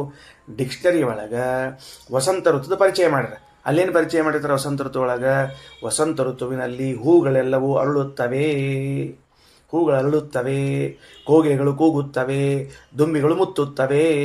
ಹೀಗಿರುವಂತಹ ಸಮಯವನ್ನು ವಸಂತ ಅಂತ ಕರೀತಾರ. ಇಲ್ಲೆಲ್ಲಿ ಕಾರ್ಯಾನ್ವಿತ ಅದಪ್ಪ ನಿನಗೆ? ಇಲ್ಲೆಲ್ಲಿ ಕಾರ್ಯಾನ್ವಿತ ಅದ? ಆಮೇಲೆ ವಸಂತ ಪದವನ್ನು ಹೀಗೆ ಅರ್ಥ ಹೇಳಿದ ಮೇಲೆ ಇಂಥ ಕೋಶದಲ್ಲಿ ಸಿದ್ಧವಾದ ವಸಂತ ಋತು ಎನ್ನುವ ಶಬ್ದ ಇಟ್ಟುಕೊಂಡು ವಸಂತೆ ವಸಂತೆ ಜ್ಯೋತಿಷಾಯ ಜೇತ ಅನ್ನೋ ವಾಕ್ಯದಲ್ಲಿ ವಸಂತ ಅಂದರೆ ಈ ಕಾಲ, ಅದರಲ್ಲಿ ಜ್ಯೋತಿಷ್ಠೋಮ ಯಾಗ ಮಾಡುವಂಥ ವಿಧಾನ ಮಾಡಬಹುದು. ಅಂದ ಮೇಲೆ ನೀನೇನು ಒಪ್ಪಬೇಕು? ವಸಂತೆ ವಸಂತೆ ಜ್ಯೋತಿಷಾಯ ಜೇತ ಅನ್ನುವಂತಹ ಜ್ಯೋತಿಷ್ಠೋಮಯಾಗ ವಿಧಾಯಕ ವಾಕ್ಯದಲ್ಲೂ ಕೂಡ ವಸಂತಾದಿ ಲಕ್ಷಣಗಳು, ವಸಂತ ಋತು ಮೊದಲಾದ ಲಕ್ಷಣಗಳನ್ನು ಬೇರೆ ಕಡೆಗೆ ಸಿದ್ಧವಾದದ್ದನ್ನು ತಂದೇ ಇಟ್ಟುಕೊಂಡು ಹೇಳಬೇಕೆ ಹೊರತಾಗಿ ಇಲ್ಲದೆ ಹೋದರೆ ವಸಂತ ಶಬ್ದಕ್ಕೆ ವಸಂತ ಋತು ಅನ್ನುವ ಅರ್ಥವನ್ನು ತಿಳಿಸದೆ ಕೇವಲ ಯಾಗವನ್ನು ಮಾಡ್ರಿ ಅನ್ನೋ ಅರ್ಥ ತಿಳಿಸ್ತಿದ್ರೆ ಆಗ ವಸಂತ ಋತುವಿನಲ್ಲಿ ಯಾಗ ಅಂತ ಸಿದ್ಧ ಆಗುವುದಿಲ್ಲ. ಅದು ಪೂರ್ಣ ವಾಕ್ಯಾರ್ಥ ಸಿದ್ಧ ಆಗಬೇಕಾದ್ರೆ ಬೇರೆ ಕಡೆಗೆ ಎಲ್ಲೋ ಒಂದು ಕಡೆಗೆ ಸಿದ್ಧ ಆಗಲೇಬೇಕು. ಈಗ ಉದಾಹರಣೆಗೆ ಹಿಂಗೆ ಇಟ್ಕೊಳ್ರಿ, ಯೂಪೇ ಪಶೂನ್ ಬಧ್ನಾತಿ ಖಾದಿರೋ ಯೂಪೋ ಭವತಿ ಅಂತ ಒಂದು ವೇದವಾಕ್ಯ ಅದ.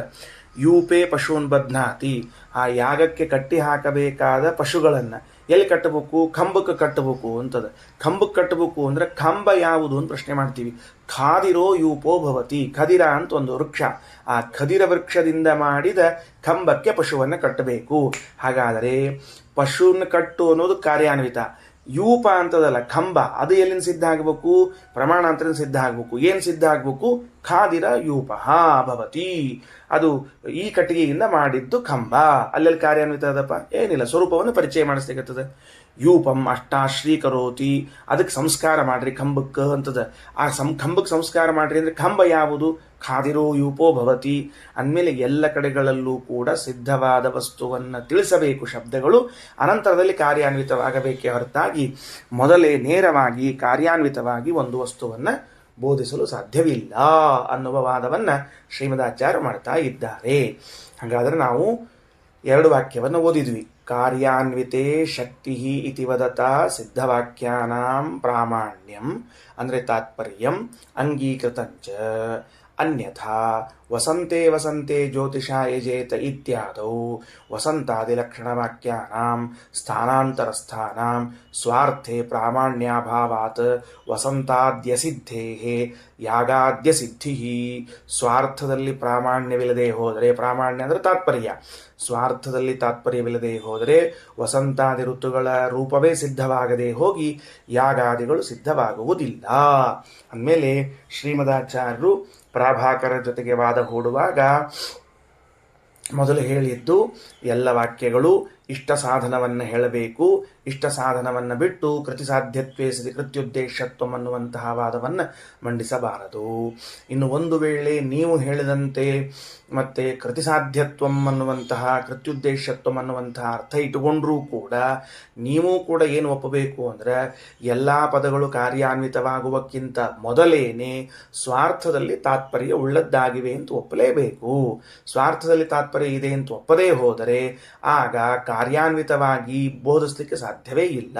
ಉದಾಹರಣೆಗೆ ಏನು ಅಂತ ಕೇಳಿದ್ರೆ, ವಸಂತೆ ವಸಂತೆ ಜ್ಯೋತಿಷಾ ಯಜೇತ ಅನ್ನುವಂತಹ ವೇದವಾಕ್ಯವನ್ನು ಇಟ್ಟುಕೊಂಡ್ರೆ ಪ್ರತಿ ವಸಂತ ಋತುವಿನಲ್ಲೂ ಇಂಥದ್ದೊಂದು ಯಜ್ಞ ಮಾಡ್ರಿ ಅಂತ ಹೇಳಬೇಕಾದ್ರೆ ವಸಂತ ಋತು ಅಂದ್ರೆ ಯಾವುದು ಅಂದ್ರೆ ವಸಂತ ಋತು ಅಂದ್ರೆ ಇಂತಹದ್ದು ಅಂತ ಒಂದು ಸಿದ್ಧವಾದ ವಸ್ತುವನ್ನು ಬೋಧಿಸಬೇಕು. ಅದು ಬೋಧಿಸಿದ ಮೇಲೆ ನಮಗೆ ವಸಂತ ಋತು ಅನ್ನೋದು ಜ್ಞಾನ ಬಂದ ಮೇಲೆ ಆ ವಸಂತ ಋತುವನ್ನು ಯಜ್ಞ ಜೊತೆಗೆ ಸಂಬಂಧಗೊಳಿಸಿ ಅರ್ಥವನ್ನು ಹೇಳಬಹುದು. ಅಂದ ಮೇಲೆ ಕಾರ್ಯಾನ್ವಿತವಾಗಿದೆ ಅಂತ ಹೇಳಿದರೂ ಕೂಡ ಸ್ವಾರ್ಥವನ್ನು ಬೋಧಿಸಲೇಬೇಕು ಅಂತ ಶ್ರೀಮದಾಚಾರ್ಯ ಹೇಳಿದರು. ಹಾಗಿದ್ದಾಗ ಎಲ್ಲ ವೇದವಾಕ್ಯಗಳು ಇಷ್ಟ ಸಾಧನತ್ವವನ್ನು ಬೋಧಿಸ್ತಾವ, ಸ್ವಾರ್ಥವನ್ನು ಬೋಧಿಸ್ತಾವ. ಕಾರಣ ಆತ್ಮಾನಮುಪಾಸೀತ ಎಂಬ ವೇದವಾಕ್ಯದಲ್ಲಿ ಪರಮಾತ್ಮನ ಉಪಾಸನಾ ಮಾಡ್ರಿ ಅಂದರೆ ಪರಮಾತ್ಮ ಯಾರು ಅಂದರೆ ಸತ್ಯಂ ಜ್ಞಾನಂ ಅನಂತಂ ಬ್ರಹ್ಮ. ಸತ್ಯ ಜ್ಞಾನ ಸ್ವರೂಪನಾದವನು ಪರಮಾತ್ಮ, ದ್ವಾಸುಪರ್ಣ ಸೈಜಾಸಖಾಯವನು ಜೀವನಿಂದ ಭಿನ್ನನಾದವನು ಪರಮಾತ್ಮ. ಇಂಥ ಪರಮಾತ್ಮನನ್ನು ಧ್ಯಾನ ಮಾಡ್ರಿ ಅಂತ ಹೇಳಿದಂತೆ ಹೇಳಲೇಬೇಕೆ ಹೊರತಾಗಿ ಹಂಗೆ ಹೇಳಿಕ್ಕೆ ಬರುವುದಿಲ್ಲ. ಇನ್ನು ಮತ್ತೊಂದು ಸ್ವಾರಸ್ಯವನ್ನು ತಿಳಿಸ್ತಾರೆ. ಮುಂದಿನ ವಾಕ್ಯ ಏನಂತೀರಿ? ಇನ್ನೂ ಒಂದು ಕಾರಣಕ್ಕೂ ಕೂಡ ಎಲ್ಲ ಪದಗಳು ಕಾರ್ಯಾನ್ವಿತವಾದದ್ದರಲ್ಲಿಯೇ ಶಕ್ತಿ ಉಳ್ಳದ್ದಾಗುವುದಿಲ್ಲ, ಚಾನ್ಸ್ ಇಲ್ಲ. ಕಾರ್ಯಾನ್ವಿತೆ ಶಕ್ತಿ ಇತ್ಯುಕ್ತೆ ಕಾರ್ಯಪದಸ್ಯ ಕಾರ್ಯಾನ್ವಯಸ್ಯ ಅಭಾವಾತ್ ಅಶಕ್ತಿಯ ವಿದ್ಯಾದೇ ರಸಿದ್ಧಿಶ್ಚ. ಬಹಳ ಬರದಾರ, ಸಂಕ್ಷೇಪದಲ್ಲಿ ಹೇಳ್ಕೊಂಡು ಮುಂದೆ ಹೊರಡ್ತೀನಿ. ಏನು ಮುಂದೆ ಹೋಗೋಣಂತ ಅಂದ್ರೆ ಬೇಗನೆ ಅರ್ಥ ಆಗ್ತದೆ ಅಂತ ಹೊರಟಿದ್ದೀನಿ, ಸರಿನಾ? ಏನಂತ ಹೇಳಿದಪ್ಪ, ಎಲ್ಲ ಪದಗಳಿಗೂ ಕೂಡ ಕಾರ್ಯದಲ್ಲಿ ಅನ್ವಯವಾಗಿ ಶಕ್ತಿಯನ್ನು ಹೇಳಬೇಕು ಅಂತ ಇಲ್ಲೋ? ಓಕೆ, ನಾನು ಕೇಳ್ತೀನಿ. ಏನು ಕೇಳ್ತೀನಿ ಅಂತಂದ್ರೆ, ಕಾರ್ಯಾನ್ವಿತೇ ಶಕ್ತಿ. ಎಲ್ಲ ವಾಕ್ಯಗಳು ಕಾರ್ಯದಲ್ಲಿ ಅನ್ವಯಗೊಂಡಾಗಲೇನೆ ಅವುಗಳು ತಮ್ಮ ಅರ್ಥವನ್ನು ಬೋಧಿಸ್ತಾವ. ಶಕ್ತಿ ಎಂಬ ಶಬ್ದಕ್ಕೆ ಗೊತ್ತದೆ ಈಗ ಅರ್ಥವನ್ನು ಬೋಧಿಸೋದು, ತಮ್ಮ ಅರ್ಥವನ್ನು ಹೇಳ್ತಾವ. ಹಂಗಾರೆ ಹೆಂಗ ಅಂದ್ರೆ, ರಾಮಃ ಗ್ರಾಮಂ ಗಚ್ಚತಿ, ರಾಮಃ ವನಂ ಗಚ್ಚತಿ. ರಾಮಃ ವನಂ ಗಚ್ಚತಿ ಅಂತನ್ನುವಲ್ಲಿ ವನಂ ಅನ್ನುವುದು ಕೂಡ ಏನಾಗ್ತದೆ ಅಂತ ಕೇಳಿದ್ರೆ ಗಚ್ಚತಿ ಎಂಬುವಂತಹ ಕಾರ್ಯದಲ್ಲಿ ಅನ್ವಯಗೊಂಡು ಅರ್ಥ ಬೋಧಿಸ್ತದೆ. ಓಕೆನಾ? ಸರಿ. ರಾಮಃ ಗಚ್ಚತಿ ಅಂತನ್ನುವಲ್ಲಿ ರಾಮ ಎಲ್ಲಿ ಅನ್ವಯಗೊಳ್ತಾನೆ, ಗಚ್ಚತಿ ಅನ್ನುವಲ್ಲಿ ಅನ್ವಯಗೊಳ್ತಾನೆ, ಅರ್ಥ ಆಗ್ತದೆ. ಸರಿನಾ? ಮೊದಲು ಸರಿಯಾಗಿ ವಾಕ್ಯ ನೆನ್ಪಿಟ್ಕೊಳ್ರಿ. ಗಚ್ಚತಿ ಅಂತನ್ನೋ ಶಬ್ದಕ್ಕೆ ಹೋಗುತ್ತಾನೆ, ಇದು ಕೃತಿಸಾಧ್ಯತ್ವೇ ಸತಿ ಕೃತ್ಯುದ್ದೇಶತ್ವಂ. ಹೌದೋ ಇಲ್ಲೋ? ಅವನಿಂದ ಹೋಗಲು ಸಾಧ್ಯ, ಅವನು ಹೋಗಲು ಉದ್ದೇಶಿಸಿದ್ದು, ಇದು ಗಚ್ಚತಿ ಎಂಬ ಶಬ್ದ ಅರ್ಥ. ಎಲ್ಲಿಗೆ ಹೋಗುತ್ತಾನೆ ಅಂದರೆ ಗ್ರಾಮಂ ಗಚ್ಚತಿ. ಗ್ರಾಮ ಪದಾರ್ಥವನ್ನು ಬೋಧಿಸ್ಬೇಕು, ಕಾರ್ಯಾನ್ವಿತವಾಗಿ ಬೋಧಿಸ್ಬೇಕು. ಗ್ರಾಮಂ ಗಚ್ಚತಿ ಅಂತ. ಯಾರು ಹೋಗುತ್ತಾರೆ ಅಂತ ಕೇಳಿದಾಗ ರಾಮನು ಹೋಗುತ್ತಾನೆ ಅನ್ಬೇಕು, ರಾಮನೂ ಕೂಡ ಏನಾಗಬೇಕು, ಕಾರ್ಯಾನ್ವಿತವಾಗಿ ಬೋಧಿಸ್ಬೇಕು. ಸರಿ, ಒಂದು ವಾಕ್ಯದಲ್ಲಿದ್ದ ರಾಮಃ ಗಚ್ಚತಿ ಗ್ರಾಮಂ ಅನ್ನೋದು ಎರಡೂ ಕೂಡ ಕಾರ್ಯಾನ್ವಿತವಾದ್ರೆ ಶ್ರೀಮದಾಚಾರ್ಯ ಅಂತಾರೆ, ನಿನ್ನ ಪ್ರಕಾರ ಏನಾಗಬೇಕು, ಒಂದು ವಾಕ್ಯದಲ್ಲಿರುವ ಎಲ್ಲ ಪದಗಳು ಕಾರ್ಯದಲ್ಲಿ ಅನ್ವಿತ ಆಗಿರಬೇಕು ಅನ್ನೋದಾದರೆ ಗಚ್ಚತಿ ಎನ್ನುವಂತಹ ಪದ ತಾನು ಅರ್ಥವನ್ನು ಬೋಧಿಸಬೇಕಾಗಿದ್ರೆ ಅದು ಒಂದು ಕಾರ್ಯದಲ್ಲಿ ಅನ್ವಿತವಾದಾಗಲೇನೆ ಬೋಧಿಸ್ತದೆ. ಎಲ್ಲಿ ಕಾರ್ಯಾನ್ವಿತ ಆಗಿದೆ ಗಚ್ಚತಿ ಅನ್ನುವುದು? ಇಲ್ಲಲ್ಲ. ಗಚ್ಚತಿ ಅಂತ ಅನ್ನೋದು ಕಾರ್ಯಾನ್ವಿತ ಎಲ್ಲಾಗ್ಯದ? ಯಾಕೆ? ಸ್ವತಃ ಅದೇ ಕಾರ್ಯ ಆಗಿದೆ. ಸ್ವತಃ ಅದೇ ಕಾರ್ಯವಾದದ್ದರಿಂದ ಅದು ಕಾರ್ಯಾನ್ವಿತ ಆದಾಗಲೇ ಬೋಧಿಸ್ತದ ಅನ್ನೋ ವಾಕ್ಯವನ್ನು ನೀನು ಇಟ್ಕೊಂಡ್ಬಿಟ್ಟಿ ಅಂದ್ರೆ ಸಮಸ್ಯೆ ಬಂತು. ಇಲ್ಲಿಲ್ಲ, ನಾ ಹಂಗೆ ಹೇಳಂಗಿಲ್ಲ, ಗೊತ್ತು ಇಂತಹ ಪಾಂಡಿತ್ಯ ತೋರಿಸ್ತೀವಿ ಅಂತ. ತಡಿ, ಅದಕ್ಕೂ ಉತ್ತರ ಕೊಡ್ತೀವಿ. ಯಾಕಂದ್ರೆ ಇದಕ್ಕೆ ಉತ್ತರ ಕೊಡ್ಲಿಕ್ಕೆ ಹೊಂಟರದಕ್ಕೆ ಉತ್ತರ ಕೊಡೋದಿಲ್ಲ ನಾವು, ಅದಕ್ಕೂ ಉತ್ತರ ಕೊಡ್ತೀವಿ. ಹಾಗಾದರೆ ರಾಮನು ಊರಿಗೆ ಹೋಗುತ್ತಾನೆ ಅಥವಾ ರಾಮನು ದಶರಥನ ಮಗನಾಗಿದ್ದಾನೆ, ದಶರಥನ ಮಗನಾದ ರಾಮನು ವನಕ್ಕೆ ಹೋದನು. ಇಲ್ಲಿರುವ ಎಲ್ಲ ಪದಗಳು ಕೂಡ ಹೋದನು ಅನ್ನುವುದರ ಜೊತೆಗೆ ಅನ್ವಯವನ್ನು ಹೊಂದಿಯೇ ಅರ್ಥವನ್ನು ತಿಳಿಸಿದರೆ ಹೋದನು ಅನ್ನುವುದು ಒಂದು ಪದ ಹೌದೋ ಅಲ್ಲೋ? ಹೌದು. ಹೆಂಗ ರಾಮನು ಅನ್ನುವುದು ಒಂದು ಪದ, ಹೋದನು ಅನ್ನುವುದು ಒಂದು ಪದ ಅದ. ಆಮೇಲೆ ಹೋದನು ಅನ್ನುವುದು ಒಂದು ಪದ ಇದ್ದಾಗ ಅದೇನಾಗ್ಬೇಕು? ಈಗದು ನಿನ್ನ ಪ್ರಕಾರ ಏನಾಗಬೇಕು? ಕಾರ್ಯಾನ್ವಿತವಾದರೆ ಮಾತ್ರ ಅರ್ಥ ಹೇಳಬೇಕು. ಹಾಗಾದ್ರೆ ಅದು ಕಾರ್ಯಾನ್ವಿತ ಆಯಿತಾ? ಇಲ್ಲ, ಸ್ವಯಂ ಕಾರ್ಯ ಆಗಿದೆ. ಅಂದಮೇಲೆ ಕಾರ್ಯಾನ್ವಿತ ಆಗದೇ ಇದ್ರೆ ಅದು ತನ್ನ ಅರ್ಥವನ್ನೇ ಬೋಧಿಸುವುದಿಲ್ಲ. ಹಿಂಗೆ ವಿಚಾರ ಮಾಡಿ ನೋಡ್ರಿ. ಏನು ಅಂದ್ರೆ ನೀವೆಲ್ಲ ತಯಾರಾಗಿ ಗಾಡಿಯೊಳಗೆ ಹತ್ತು ಕೂತ್ಬಿಟ್ಟಿರಿ. ಗಾಡಿಯೊಳಗೆ ಹತ್ತು ಕೂತ್ಕೊಳ್ಳೆ ಏನಾಗಬೇಕಾಗಿದೆ? ಊರಿಗೆ ಹೊರಡೋರು ನೀವೆಲ್ಲರೂ ವಾಹನದಲ್ಲಿ ಏರ್ ಕೂತಿದ್ದೀರಿ.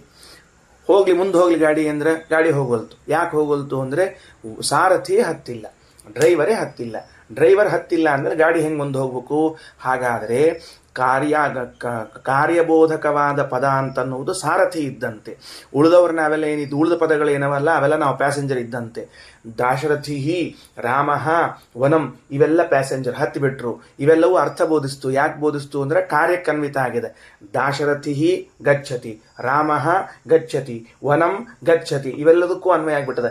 ಗಚ್ಚತಿ ಕುತ್ರ ಗಚ್ಚತಿ ಅನ್ವಯ ಆಗಲಿಲ್ಲ. ಡ್ರೈವರ್ ಬಂದು ಕೂತಿಲ್ಲ, ಗಾಡಿ ಹೋಗೋದಿಲ್ಲ. ಶ್ರೀಮದಾಚಾರ್ಯ ಅಂತಾರೆ ಕಾರ್ಯಾನ್ವಿತೇ ಶಕ್ತಿ ಇತ್ಯುಕ್ತೆ. ವಾಕ್ಯ ನೋಡ್ಕೊಳ್ರಿ. ಕಾರ್ಯಪದಸ್ಯ ಕಾರ್ಯಾನ್ವಯ ಅಭಾವಾತ್, ಕಾರ್ಯಪದವು ಕಾರ್ಯದಲ್ಲಿ ಅನ್ವಯವಾಗದೇ ಇದ್ದುದರಿಂದ ಅಶಕ್ತಿಯ ವಿದ್ಯಾದೇರ ಸಿದ್ಧಿ. ಅದಂಗರ ಸ್ವಾರ್ಥ ಬೋಧಿಸ್ತಿಲ್ಲ. ಸ್ವಾರ್ಥ ಬೋಧಿಸ್ಲಿಲ್ಲ ಅಂದ್ರೆ ವಾಕ್ಯತನ ಅರ್ಥವನ್ನು ಹೇಳೋದಿಲ್ಲ.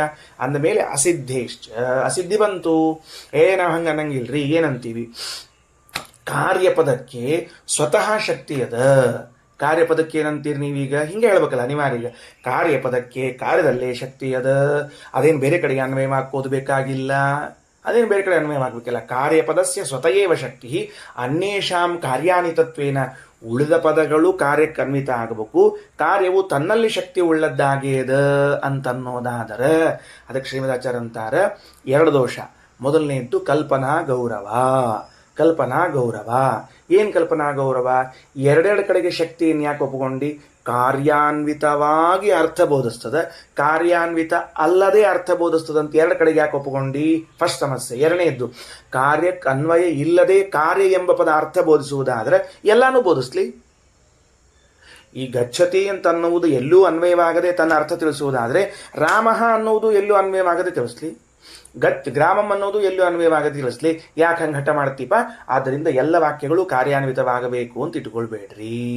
ಸರಿ, ಶ್ರೀಮದಾಚಾರ್ಯ ಏನು ದೋಷ ಕೊಟ್ಟರು, ಏನು ಅವನ ವಾದವನ್ನು ಮುರಿದ್ರು ಅಂದರೆ ಈಗ ವಸಂತೆ ವಸಂತೆ ಜ್ಯೋತಿಷ ಯಜೇತ ಆತ್ಮಾನಂ ಉಪಾಸೀತ. ಆತ್ಮಾನಂ ವಸಂತೆ ವಸಂತೆ ಜ್ಯೋತಿಷ ಯಜೇತ ಅನ್ನುವಲ್ಲಿ ವಸಂತ ಎಂಬ ಪದವು ಯಜೇತ ಅನ್ನೋ ಜೊತೆಗೆ ಅನ್ವಯ ಆಗ್ತದೆ. ವಸಂತೆ ವಸಂತೆ ಜ್ಯೋತಿಷ ಯಜೇತ. ಯಾಕೆ ಅನ್ವಯವಾಗಬೇಕು ಅಂತೀ ನೀನು? ಯಜೇತ ಅಂತನ್ನೋದು ಕ್ರಿಯಾಪದ. ಇಷ್ಟು ತಿಳ್ಕೊಡ್ರಿ ಸರಳವಾಗಿ. ಕ್ರಿಯಾಪದ ಅಂದರೆ ಕಾರ್ಯಬೋಧಕ ಅಂತ ಅರ್ಥ. ಅದಕ್ಕೆ ಕ್ರಿಯಾಪದ, ಅದರಲ್ಲಿ ಅನ್ವಯವಾಗಬೇಕು. ನಿನ್ನ ನಿಯಮ ಏನು ಅಂದರೆ ಯಾವುದು ಕ್ರಿಯಾನ್ವಯಗೊಂಡಿರುತ್ತದೋ ಅದು ಮಾತ್ರ ಅರ್ಥವನ್ನು ತಿಳಿಸ್ತದೆ. ಸರಿ, ವಸಂತೆ ಅನ್ನುವುದು ಯಜೇತ ಅನ್ನೋ ಜೊತೆಗೆ ಅನ್ವಯಗೊಂಡದ ಅರ್ಥ ತಿಳಿಸ್ತದೆ. ಜ್ಯೋತಿಷ ಅಂತನ್ನುವುದು ಯಜೇತ ಅನ್ನೋ ಜೊತೆಗೆ ಅನ್ವಯಗೊಂಡದ ಅರ್ಥ ತಿಳಿಸ್ತದೆ. ಯಜೇತ ಅಂತನ್ನುವುದು ಎಲ್ಲಿ ಅನ್ವಯಗೊಂಡದ? ಅನ್ವಯಗೊಂಡಿಲ್ಲ.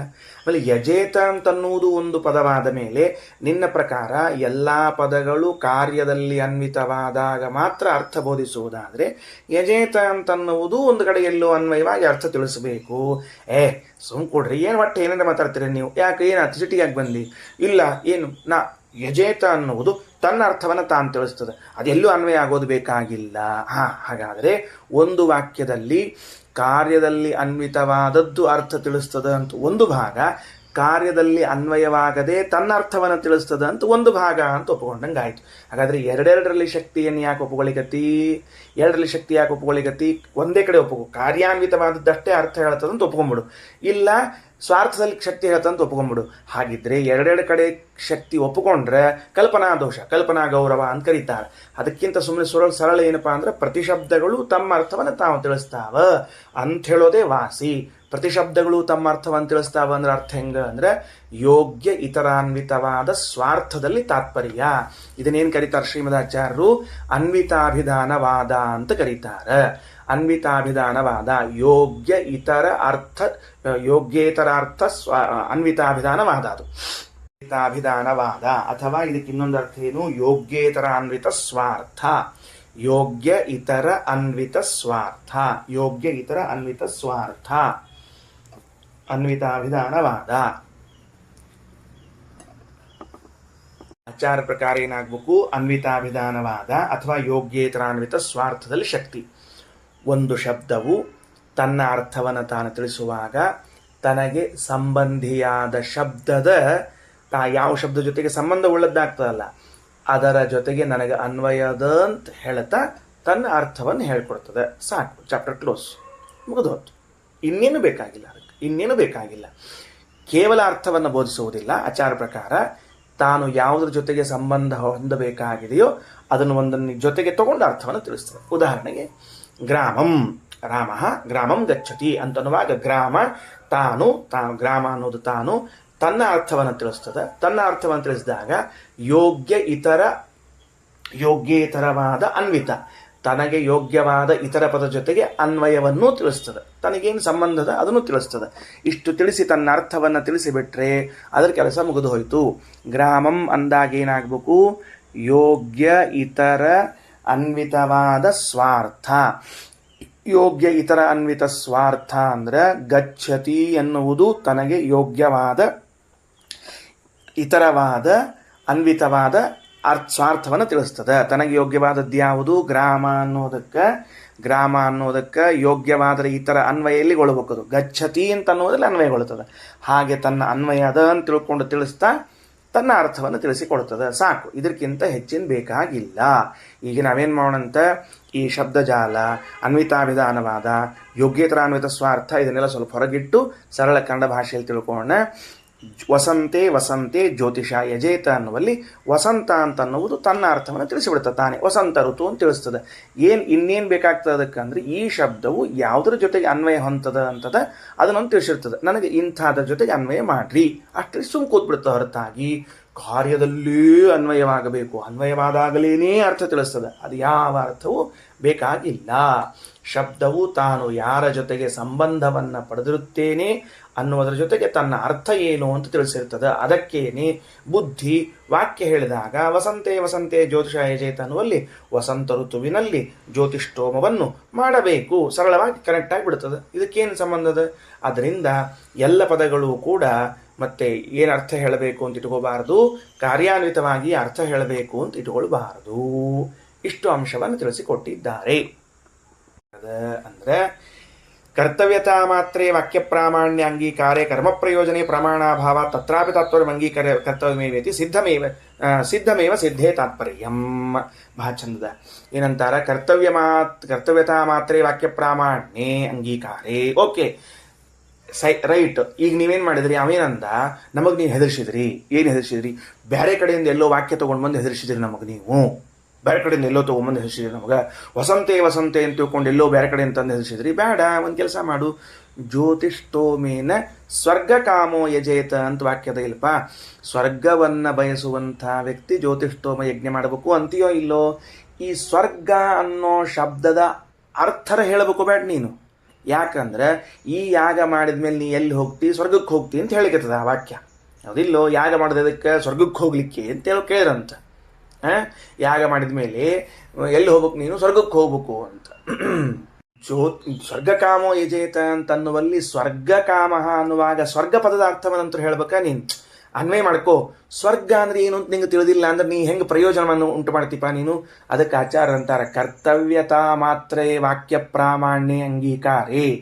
ಅಂದ್ರೆ ಕಾರ್ಯತಾಬೋಧವನ್ನುಂಟು ಮಾಡೋ ವಾಕ್ಯದಲ್ಲಿಯೇ ತಾತ್ಪರ್ಯದ ಅಂತ ಒಪ್ಪಿದ್ರೂ ಕೂಡ ಕರ್ಮ ಪ್ರಯೋಜನೆ, ಆ ಕರ್ಮದಿಂದ ಉಂಟಾಗುವ ಪ್ರಯೋಜನ ಯಾವುದು? ಸ್ವರ್ಗ. ಪ್ರಮಾಣಾಭಾವಾತ್ ಆ ವಾಕ್ಯದಿಂದ ಸ್ವರ್ಗ ಸಿದ್ಧ ಆಗಂಗಿಲ್ಲ. ಯಾವ ವಾಕ್ಯದಿಂದ? ಜ್ಯೋತಿಷ್ಠೋಮೇನ ಸ್ವರ್ಗಕಾಮೋ ಯಜೇತ ಅನ್ನೋ ವಾಕ್ಯದಿಂದ ಸ್ವರ್ಗ ಸಿದ್ಧ ಆಗಂಗಿಲ್ಲ. ಸ್ವರ್ಗ ಬೇರೆ ಕಡೆಗೆ ಸಿದ್ಧ ಆಗಲೇಬೇಕದು. ಸ್ವರ್ಗ ಅಂದ್ರೆ ಅರ್ಥ ನೀ ಹೇಳಲೇಬೇಕು. ಹೇಳಿದ ಮೇಲೆ ಇಲ್ಲಿ ಇದೇ ವಾಕ್ಯದಿಂದ ಯಾಗ ಮಾಡು ಅಂತ ಸಿದ್ಧ ಆಗೋದು, ಇದೇ ವಾಕ್ಯದಿಂದಲೇ ಪ್ರಯೋಜನ ಸಿದ್ಧ ಆಗೋದು, ಇದೇ ವಾಕ್ಯದಿಂದಲೇ ಅದನ್ನೂ ಎಷ್ಟು ಸಿದ್ಧ ಮಾಡ್ತೀಪ? ಎಲ್ಲ ಸಿದ್ಧ ಆಗೋದಿಲ್ಲ. ಬಂದು ನೀವು ಒಪ್ಪಲೇಬೇಕು. ನೀನು ಕರ್ಮ ಪ್ರಯೋಜನೆ ಪ್ರಮಾಣಾಭಾವತ್. ಕರ್ಮದ ಪ್ರಯೋಜನವೆನಿಸಿರುವಂತಹದ್ದು ಯಾವುದು? ಸ್ವರ್ಗ. ಆ ಕರ್ಮ ಪ್ರಯೋಜನವೆನಿಸಿರುವಂತಹ ಸ್ವರ್ಗದಲ್ಲಿ ಈ ವಾಕ್ಯಕ್ಕಂತರೂ ತಾತ್ಪರ್ಯ ಇಲ್ಲ. ತತ್ರಾಪಿ ತಾತ್ಪರ್ಯ ಅಂಗೀಕರ್ತವ್ಯಮೇವ. ಆಮೇಲೆ ಸ್ವರ್ಗ ಅಂತ ಅನ್ನೋದನ್ನು ನೀವು ಅರ್ಥ ಹೇಳದೇ ಹೋದ್ರೆ ಯಜ್ಞ ಮಾಡಿ ಎಲ್ಲಿ ಹೋಗ್ಬೇಕಮ್ಮ? ಸ್ವರ್ಗಕ್ಕೆ ಹೋಗ್ಬೇಕಲ್ಲ. ಮತ್ತು ಸ್ವರ್ಗಾರ್ಥವನ್ನು ಸ್ವಾರ್ಥದಲ್ಲಿ ಬೋಧನೆ ಮಾಡಬೇಕು. ಅಂದಮೇಲೆ ಸಿದ್ಧಮೇವ ಸಿದ್ಧೇ ತಾತ್ಪರ್ಯಂ. ಅದರಿಂದ ಸಿದ್ಧವಾದ ವಸ್ತುವಿನಲ್ಲಿ ತಾತ್ಪರ್ಯವು ಸಿದ್ಧವಾಯಿತು ಅಂತ ತಿಳ್ಕೊಳ್ರಿ. ಹಿಂದೇನು ಮಾಡಿದ್ರ ಆಚಾರ್ಯರು, ಯಾವ ಕಾಲದಲ್ಲಿ ಯಜ್ಞ ಮಾಡಬೇಕು ಅನ್ನೋದಕ್ಕೆ ಕಾಲವಾಚಕ ಪದಗಳೆಲ್ಲ ಎಲ್ಲವ, ಅದನಂತರ ನೀವು ಸ್ವಾರ್ಥದಲ್ಲಿ ತಾತ್ಪರ್ಯ ಒಪ್ಪಬೇಕು ಅಂತ ಹೇಳಿದ್ರು. ಈಗೇನು ಮಾಡಿದ್ರು, ಆ ಯಜ್ಞದಿಂದಾಗುವ ಪ್ರಯೋಜನ ಏನದ, ಆ ಪ್ರಯೋಜನ ಸಿದ್ಧ ಆಗ್ಬೇಕಾದ್ರೂ ಸ್ವಾರ್ಥದಲ್ಲಿ ತಾತ್ಪರ್ಯ ಒಪ್ಪಬೇಕಲ್ಲ ಅಂತ ತಂದಿಟ್ರು. ಮೊದಲಿಗೆ ಮಾಡಿದ್ದು ವಿಧಿಬೋಧಕ ವಾಕ್ಯಗಳಲ್ಲಿರುವ ಪ್ರತ್ಯೇಕ ವಾಕ್ಯಗಳಿಗೆ, ಈಗ ವಿಧಿಯಿಂದ ಬೋಧ್ಯವಾದ ಪ್ರಯೋಜನದಲ್ಲಿ ತಾತ್ಪರ್ಯ ಒಪ್ಪಬೇಕಾದರೂ ಕೂಡ ಸ್ವಾರ್ಥೆ ತಾತ್ಪರ್ಯವನ್ನು ಒಪ್ಪಲೇಬೇಕು. ಶ್ರೀಕೃಷ್ಣಾರ್ಪಣಮಸ್ತು.